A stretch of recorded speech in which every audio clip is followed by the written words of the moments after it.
Kafu mi draga ispeci.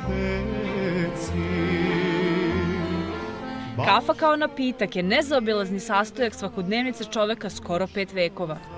Danas je ubrajaju u 6 najznačajnijih pića, a jedinstvena je u tome što je postala svojstvena svim kulturama sveta i gotovo svaka nacija ima svoje tajne za njeno spremanje. Kafa se u Evropi pojavila u 17. veku, u doba racionalizma, posle velikih istorijskih otkrića, posle velikih pronalazaka tehničkih, i kafa je, tako da kažemo, otreznila Evropu.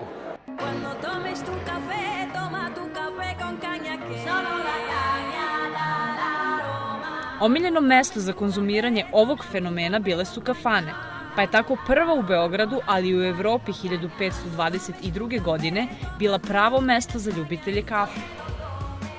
Jedna od takvih gostiona se znatno kasnije pojavila i u Zrenjaninu, a evo kako su u njoj kafu služili. Služila se crna kafa, bilo je u crnu, nije bilo mleveno. Praktično se kafa mlela, sveže se mlela. Znači ujutru se znalo koliko se potoči u toku dana kafe, to se mlela. Onda pakovale su neke male kao čašice, nije bilo koliko žitnica, nego to sve bilo pripremljeno. One prave kafanske kafe u džezvi, znači konobar kada dođe kod gosta, on donese džezvu u kojoj je bila vruća voda, u šoljici je bila kafa već, znači preliješ sa kapom, vodom preliješ kafu, muti se i to se bilo. U 20. veku u Vojvodini pod uticajem Beča pila se takozvana bečka kafa sa mlekom, a nekadašnja kultura kafe je u Zrenjaninu bila bogata. Mi smo iskoristili priliku da prikažemo šta je to u nekoj mlađoj istoriji specifično za grad Zrenjanin i ispijanje kafe. 90. godina postoji jedan podatak da je 90. godina u Zrenjaninu postojalo preko 100 pržionica kafe. Danas možda je ostala jedna, dve, a možda čak i ni jedna. Sve te pržionice zatvorile su velike kafene marke, a trend takozvanih elektronskih kafa je porastao.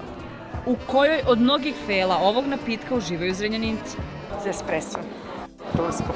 Ja pijem crnu domaću. Sa šećerom, naravno. Jedna kocka. Pa ja crnu isključivo, dakle tursku ili srpsku, nije bitno kako, ali samo tu. Bez šećera. Tursku. Gorku. Tursku. Najlepše na svetu.